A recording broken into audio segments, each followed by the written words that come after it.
নমস্কাৰ আপোনালোক সকলোকে পুনৰবাৰ স্বাগতম জনাই মজিদ বন্ধুসকল পলকতে চাওক আজি 9টা গুৰুত্বপূৰ্ণ খবৰ। প্ৰথমটো খবৰ, শীঘ্ৰেই ভংগ হ'ব মোদী চৰকাৰ। যিকোনো মুহূৰ্তত নীতিশ কুমাৰ আৰু চন্দ্ৰবাবু নাইডুৱে বাবুলুটি মাৰিব আৰু দেশত পুনৰ গঠন হ'ব ইণ্ডিয়া এলায়েন্সৰ চৰকাৰ। এই মন্তব্য APCCৰ সভাপতি ভূপেন বৰাৰ। শীঘ্ৰেই ভংগ হ'ব মোদী চৰকাৰ, এই ভৱিষ্যতবাণী কৰিছে অসম প্ৰদেশ কংগ্ৰেছ কমিটিৰ সভাপতি ভূপেন বৰাই। যিকোনো মুহূৰ্তত নীতিশ কুমাৰ আৰু চন্দ্ৰবাবু নাইডুৱে বাবুলুটি মাৰিব। বহুকেইগৰাকী বিজেপি সাংসদ আৰু NDAৰ সহযোগী দলৰ সাংসদে কংগ্ৰেছ নেতা ৰাহুল গান্ধীৰ সৈতে যোগাযোগত আছে আৰু 2026ত অসমৰ বিধানসভা নিৰ্বাচনত কংগ্ৰেছৰ প্ৰধানমন্ত্ৰীয়ে নিৰ্বাচনী প্ৰচাৰ চলাব। শীঘ্ৰেই দেশত চৰকাৰ পৰিৱৰ্তন হ'ব, ইণ্ডিয়া এলায়েন্সৰ চৰকাৰ গঠন হ'ব দেশত। এই ভৱিষ্যতবাণী কৰিছে APCCৰ সভাপতি ভূপেন কুমাৰ বৰাই। পৰৱৰ্তী খবৰ, 2024 লোকসভা নিৰ্বাচন সমাপ্ত হোৱাৰ পিছতেই EVM সন্দৰ্ভত পোহৰলৈ আহিছে চাঞ্চল্যকৰ তথ্য। দেশৰ 543টা লোকসভা সমষ্টিৰ ভিতৰত 140টা সমষ্টিতেই EVMৰ বিসংগতি ধৰা পৰিছে। দেশৰ চুকে কোণে EVMৰ ভোটৰ তাৰতম্য দেখিবলৈ পোৱা গৈছে। দেশৰ 543টা লোকসভা সমষ্টিৰ ভিতৰত 140টা সমষ্টিতেই EVMৰ বিসংগতি ধৰা পৰিছে। দেশৰ চুকে কোণে EVMত ভোটৰ তাৰতম্য। অসমৰ 3টা সমষ্টিত EVMৰ গুৰুতৰ বিসংগতি। কৰিমগঞ্জ আৰু ডিফু লোকসভা সমষ্টিত ভোট গ্ৰহণতকৈ ভোট গণনাত ওলাল বেছিকৈ ভোট আৰু লগতে কোকৰাঝাৰ লোকসভা সমষ্টিত ভোট গ্ৰহণতকৈ ভোট গণনাত কমকৈ ভোট ওলাল। শেহতীয়াকৈ প্ৰকাশ পাইছে এই তথ্য। কেৱল অসমেই নহয়, দেশৰ আন কেইবাখনো ৰাজ্যত অনুৰূপ ঘটনা সংঘটিত হৈছে। পৰৱৰ্তী খবৰ, যুৱতী মহিলাৰ সুৰক্ষাৰ বাবে মোদী চৰকাৰৰ বৃহৎ পদক্ষেপ। দেশত বলবৎ কৰা হ'ল নতুন আইন। এতিয়াৰ পৰা যুৱতী মহিলাৰ ওপৰত অত্যাচাৰ চলালে বিপদ নিশ্চিত হ'ব, 20 বছৰ পৰ্যন্ত জেল। যুৱতী মহিলাৰ সুৰক্ষাৰ বাবে মোদী চৰকাৰৰ বৃহৎ পদক্ষেপ। এতিয়াৰ পৰা যুৱতী মহিলাৰ ওপৰত অত্যাচাৰ চলালে বিপদ নিশ্চিত। দেশত এই সন্দৰ্ভত আহি গ'ল নতুন আইন। এতিয়াৰ পৰা যুৱতী মহিলাৰ ওপৰত অসৎ কাৰ্য চৰিতাৰ্থ কৰিলে 20 বছৰ পৰ্যন্ত জেল হ'ব আৰু 18 বছৰৰ তলৰ যুৱতী মহিলাৰ গাত হাত দিলে হ'ব যাৱজ্জীৱন জেল। গোচৰ অনুসাৰে হ'ব পাৰে মৃত্যুদণ্ড পৰ্যন্ত আৰু লগতে ভুৱা পৰিচয় অথবা ভুৱা প্ৰতিশ্ৰুতিৰে সম্পৰ্ক কৰিলে অপৰাধ বুলি গণ্য কৰা হ'ব। শেহতীয়াকৈ এই আইন বলবৎ কৰা হৈছে সমগ্ৰ দেশত। বন্ধুসকল, তাৰপিছত 4 নম্বৰ খবৰটো জনোৱাৰ আগতে আপোনালৈ এটা সৰু ৰিকুৱেষ্ট, যদি তেওঁলোকে এইটো ভিডিঅ'ত লাইক কৰা নাই তেন্তে প্লিজ এটা লাইক কৰি দিয়ক আৰু এনেকুৱা ধৰণৰ নতুন নতুন ভিডিঅ' পাবলৈ চেনেলটো ছাবস্ক্ৰাইব কৰি কাষত থকা বেল আইকনটো প্ৰেছ কৰি ৰাখক। পৰৱৰ্তী খবৰ, ই-ৰিক্সা চালকসকল সাৱধান। ই-ৰিক্সা চালকৰ বাবে ৰাজ্যত আহি গ'ল নতুন SOP।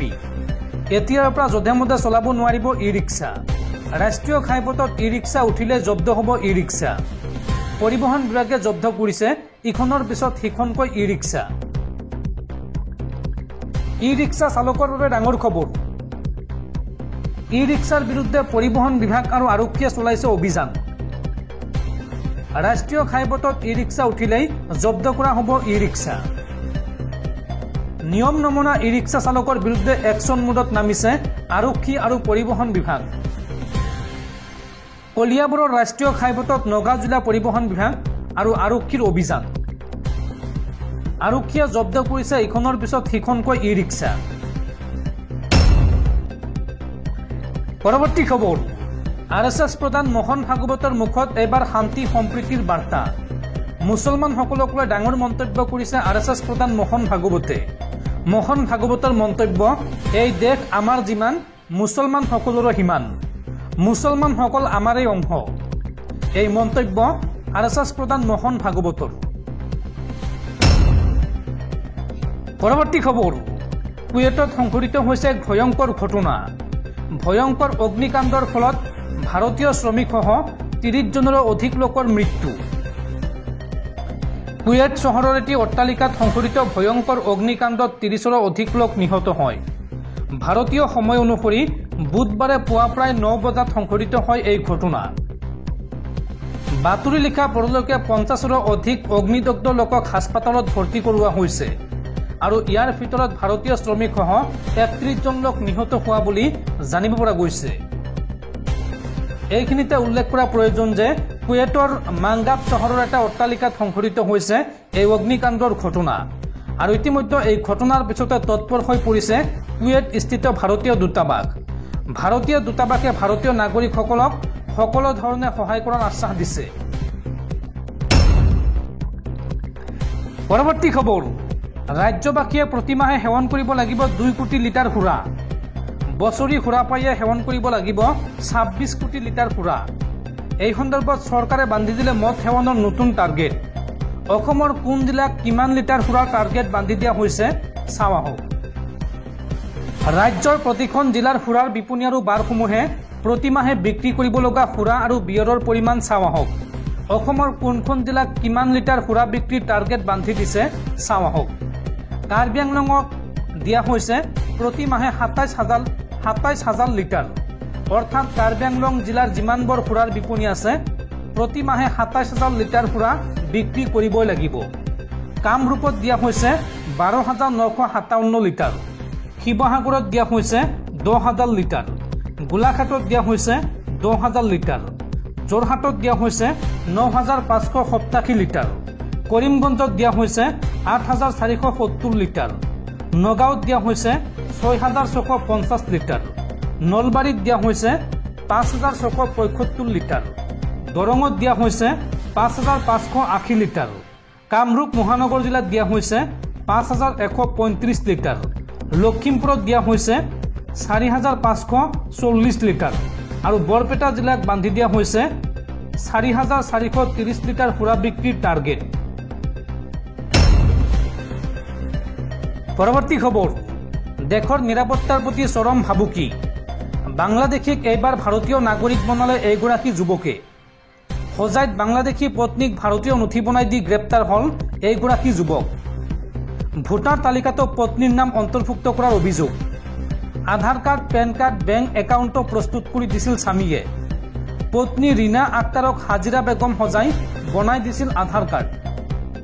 উল্লেখযোগ্য যে ৰীনা আক্তাৰক আব্দুলৰ পৰিয়ালে নিৰ্যাতন চলোৱাৰ অভিযোগ উঠিছিল আৰু এই ঘটনা সন্দৰ্ভত থানাত এজাহাৰ দিবলৈ গৈছিল মহিলাগৰাকীয়ে আৰু সেই সময়তে ওলাই পৰে এই সকলোবোৰ তথ্য। পৰৱৰ্তী খবৰ, সাৱধান, দেশবাসীলৈ আন এক উদ্বেগজনক খবৰ। পুনৰ মানুহৰ দেহলৈ বাৰ্ড ফ্লুৰ সংক্ৰমণ।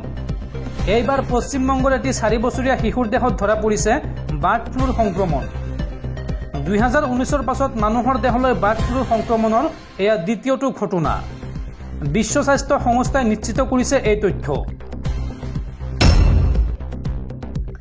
পৰৱৰ্তী খবৰ, ভাৰতীয় জনতা যুৱ মৰ্চা অসম প্ৰদেশৰ ৰাজ্যিক কাৰ্যনিৰ্বাহক সদস্য মনোজ হাজৰিকাক অব্যাহতি।